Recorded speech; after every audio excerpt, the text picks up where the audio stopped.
안녕하십니까 여러분. 젤렌스키는 페도로프 국방장관을 경질한 이후에 강력한 반발에 이어서 이번에는 시르스크 참모총장마저 경질합니다. 이렇게 국방장관이 특수전의 발발 이후 5번이나 경질되었다고 합니다. 만일 우크라이나가 그동안 계속적으로 홍보하듯이 전선이 승리하고 있다면 왜 이렇게 자주 지휘본부를 경질하는가라고 러시아 전황부속가들은 질문을 던지고 있습니다. 결국 이것은 전선 악화를 의미하고 있다고 말하고 있습니다. 페도로프는 6개월간의 국방장관 재직 시에 스타링크를 러시아로부터 단절시켰습니다. 그리고 러시아 본토에 대한 드론 공격의 활성화로 몇 가지 공적을 세운 젊은 국방장관이었습니다. 그런데 왜 젤렌스키는 아무런 하자 없는 이 국방장관을 경질하였는지, 그 이면에는 무엇이 있었는지 여러 전황부속가들은 그 이유들을 설명하고 있습니다. 결국 시르스크는 해임되고 드라파티가 우크라이나군의 신임 총사령관으로 임명되었습니다. 이 드라파티는 2014년 5월 9일 소령이었을 당시 마리우폴에서 보병 전투차를 몰고서는 바리케이트를 돌파합니다. 그 당시 마리우폴에 있는 시민들은 우크라이나군의 진입을 저지 중에 있었습니다. 왜냐하면 당시 키예프 정권의 나치화를 반대하는 그러한 시민들의 데모가 있었는데, 이러한 시민들의 바리케이드를 돌파하는데 이러한 돌파 장면이 영상으로 나와 있습니다. 그래서 드라파티를 나치주의자 그리고 러시아 혐오자라고 부르고 있다고 말하고 있습니다. 키예프 정권은 이러한 방식을 높이 평가해서 드라파티는 승승장구합니다. 1982년생에 나이가 어린데 2014년 8월에는 이즈바린스크에서 포위된 병력의 돌파를 시도해서 성공한 적이 있고, 2016년부터 2019년까지는 아부데프카 인근의 여단장으로 있었습니다. 이 아부데프카는 그 후 함락되었습니다. 그리고 2021년에는 준장으로 승진하였는데 2022년부터는 헤르손 지역의 전투를 수행하였습니다. 2024년 2월에는 총참모부 부대의 부참모장으로 승진하였고, 하리코프 지역의 볼찬스크에서 러시아군 공세를 저지하는 역할을 맡았는데, 이러한 방어의 실패로 우크라이나 총참모부로부터 위기 발생자라는 비난을 받기도 하였습니다. 드라파티는 무분별한 인명 손실을 초래했다는 비난으로 사임을 한 후 다시 얼마 있다가 합동군 사령관으로 복귀합니다. 그런데 드라파티는 시르스키와 갈등을 빚고 있었다고 합니다. 해임된 우크라이나 국가보안국 국장이었던 말류크와 또 이번에 해임된 페도로프 국방장관을 공개적으로 지지하였고, 드라파티는 겨우 43살이지만 12년간의 끊임없는 전쟁 경험을 보유한 경험 있는 군인 장교라고 보도되고 있습니다. 그는 야전사령관으로서 과감한 결정을 내릴 줄도 알고 필요하다면 극단적인 조치도 서슴지 않을 사람이다. 이 모든 점이 드라파티를 매우 위험한 적으로 만들고 러시아에게는 또 다른 심각한 도전을 줄 것이라고 일부 전황부속가들은 말하고 있습니다. 지금 보시고 계시는 사진은 드라파티가 2021년에 멜린다 시몬스 영국 대사 앞에서 인사를 하는 장면입니다. 무릎을 꿇고 충성을 맹세하실지 영국 대사에게 인사하는 장면이 사진에 잡혔습니다. 그리고 지금 보시는 영상은 2014년 마리우폴에서 나치 정권 수립에 반대하는 시민들의 데모, 바리케이트를 돌파하는 탱크들을 직접 드라파티가 지휘해서 이 당시에 시민들의 데모를 무력으로 진압한 것이 계속해서 역사적인 자료로 남아 있습니다. 블룸버그에서 보도하고 있습니다. 러시아는 더 이상 점령지, 다시 말해 드네프로페트로브스크, 수미 지역, 하리코프 이러한 지역에서 병력을 철수할 의사가 없고 이 지역을 완충지대로 병력을 유지할 것이다. 다시 말해서 이 지역까지 러시아군은 진격을 할 것이다 라고 블룸버그 통신은 보도하고 있습니다. 그래서 이제는 러시아가 돈바스뿐만이 아니라 자포로제, 헤르손 지역까지도 전체를 요구하고 있다.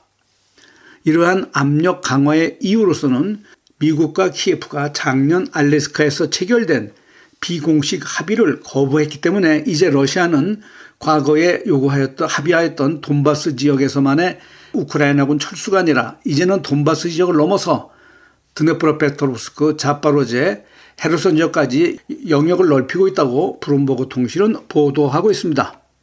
지금 보시는 전선 지도는 러시아군의 최근 일주일간의 집중 공습 지역을 나타내주고 있습니다. 계란산은 황색으로 표시되었고 극초음속 미사일은 적색으로 표시되었는데 대체적으로 오데사 항구와 키예프에는 극초음속 미사일이 공격되었고 그 나머지 지역은 계란사로 공습을 하였습니다. 그런데 이렇게 일주일간 2026년 7월 13일부터 19일까지 일주일 동안의 공격의 주요 특징이 있다고 합니다. 이것은 탄도미사일과 준탄도미사일 그리고 초음속 칼리브르 X-22 이러한 것들의 대규모 사용을 체계적으로 하고 있다. 이것은 다층 대공 방어 미사일 방어 시스템을 과부하시키고 체계적으로 이것들을 노출시키면서 레이더 스테이션을 파괴하기 위한 것을 목표로 하고 있다. 그래서 이렇게 복합적으로 공격을 하고 있는데 822개 이상의 계란과 계보르 그리고 반대로 유형의 여러 가지 드론들을 사용하여서 복합 사용하여 후방 지역인 비니차, 지토미르, 키예프 지역을 공격하고 있는데 이 목표는 물류 허브와 군수 예비 위치 그리고 에너지 시설 및 무인 장비 조직 시설 등을 동시에 파괴할 목적으로 이렇게 효과적인 공격을 하고 있다고 전황 분석가들이 말하고 있습니다. 어제 도브로폴레 지역입니다. 러시아군이 도브로폴레 남쪽에 있는 굴레브 지역에 급속히 진격하면서 도브로폴레를 포위하고 있는 양상이 보다 더 적극화되었다고 전황 분석가들은 보도하고 있습니다. 지금 보시는 영상은 지난 일요일 크림반도의 해수욕장 전경입니다. 일부 전경입니다. 현재 크림반도는 안전하게 피서객들이 급증한 가운데 해변에서 피서를 즐기고 있습니다. 관광객이 급증하고 있고 휘발유의 공급이 원활치는 않지만 배급제가 정상적으로 가동된다고 합니다. 지금 보시고 계시는 기사도 러시아는 이제 정유시설 복구가 어느 정도 되었다. 그래서 러시아의 연료 부족 사태가 급격히 완화되고 있다. 많은 러시아 지역에서 연료 판매가 거의 제한 없이 재개되고 있다는 보도를 하고 있습니다. 이것은 서방 감시 기관들의 보도인데 간접적인 증거로서 과거에 손상되었던 일부 정유시설들에서 생산된 석유 제품들이 시장에 복귀되었다. 그리고 현재 가동이 중단되었던 정유시설의 약 절반 이상이 이미 재가동되고 있다고 서방 감시기관의 보도를 인용하고 있습니다. 요즘 보시는 비디오는 우크라이나 드론 공격에 진화하고 있는 개인 화물 호송 차량들을 이렇게 보여주고 있습니다. 완전히 수제로 만든 장갑 차량처럼 되었고 이러한 것들은 공학적인 독창성과 전선에서의 상용차의 개조가 이제는 단순히 외부의 그릴과 강판을 용접하는 수준이 넘어서 드론과 포탄 파편에도 살아남을 수 있도록 설계된 완전한 장갑 캡슐로 변모되었다고 전황 분석가가 영상을 보여주면서 설명하고 있습니다.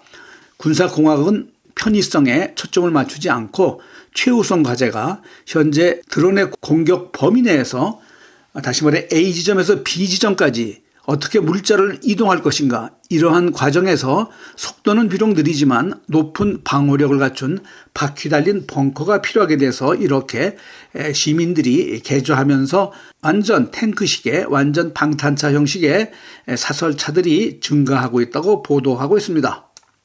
지금 보시는 사진은 지난번에 사망한 그레이엄에 관련된 보도입니다.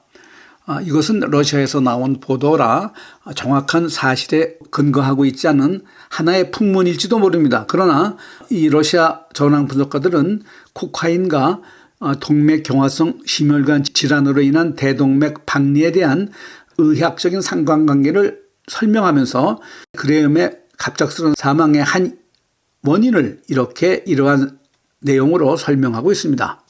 사람이 코카인 흡입 시에는 동맥경화성 심혈관 질환으로 인한 대동맥 박리로 이어진다는 의사들의 보고가 다수 있다.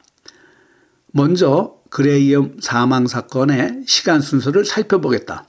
7월 9일 목요일 그레이엄은 71번째 생일을 키예프에서 맞았고 7월 10일 금요일 키예프에 있었으며 젤렌스키와 두 차례 미팅을 하였다. 그런데 7월 11일 토요일 저녁에 그는 갑자기 가슴 통증을 호소하면서 워싱턴 자택으로 돌아왔고 조지 워싱턴 대학병원에 입원한 후 그날 사망하였다. 무언가 키예프에서 그의 생일 파티 후 그레이엄에게 무언가 부작용을 일으켰고 그 생일 파티에서 그는 예정된 일정을 취소하고 즉시 귀국하였다. 그레이엄은 동맥경화성 심혈관 질환으로 인한 대동맥 박리라는 진단을 받았으며 지금 현재 그의 독성 검사가 진행 중이며 결과는 아직 발표가 되고 있지는 않다. 그런데 스프링거 네이처에 발표된 연구 결과에 따르면 대동맥 박리는 코카인 사용에 심각하고 잠재적으로 치명적인 결과이다. 동맥경화성 심혈관 질환이 있는 상태에서 코카인 사용으로 인한 대동맥 박리는 생명을 위협하는 위중한 질환이라고 이 네이처 잡지에서는 경고하고 있다. 그리고 또한 미국 심장학회지에 발표된 의학 연구 결과에 따르면 대동맥 박리는 조기 진단이 매우 중요하다. 치료받지 않은 경우 24시간 내 사망률이 35%이고 48시간 내 사망률이 50%에 이른다. 그리고 그동안의 경험에 따르면 급성 대동맥 박리는 종종 과거에는 코카인 사용력과 관련이 있다고 보고하고 있습니다. 의학 연구진은 급성 대동맥 박리 환자 38명을 연구하였는데 이 중 14명 37%에서 코카인 사용과 관련이 있었다는 보고를 하고 있습니다. 코카인 사용과 흉통 또는 기타 증상 발현 사이에서는 평균 간격은 12시간이었지만 0시간에서 20시간까지 다양하다. 이 연구 결과는 코카인이 급성 대동맥 박리의 흔한 유발 요인이며 코카인 사용자가 흉통을 경험할 경우 코카인 사용을 진단 기준으로 고려해야 할 것임을 시사하고 있다. 급성 코카인 사용과 최근 음주가 동시에 발생하여 유발된 급성 대동맥 박리로 사망에 이르게 할 수 있다고 보고서는 보고하고 있습니다. 그런데 그레이엄의 기이한 행동은 과거부터 주목되었습니다. 그는 여러 차례 텔레비전에 출연했을 때 이상한 모습을 보였다. 시선은 멍했고 움직임은 어눌했으며 발음은 불분명했다. 예를 들어서 지난 12월 사우스캐롤라이나에서 열렸던 기자회견에서 그는 피곤하고 단정하지 못했으며 어리둥절해 보였다고 목격자들은 전하고 있다. 3월에는 폭스뉴스 생방송 인터뷰에서 카메라에 집중하지 못하고 혀를 이상하게 내밀기도 하였다라고 목격자들은 보도하고 있습니다. 또한 그레이엄은 평생 독신으로 살았으며 일설에는 동성애자라는 소문도 나와 있습니다. 이것은 러시아 전황 분석가들 사이에서 나와 있는 추론에 불과합니다. 오늘 방송을 마치겠습니다. 시청해주신 여러분 감사합니다.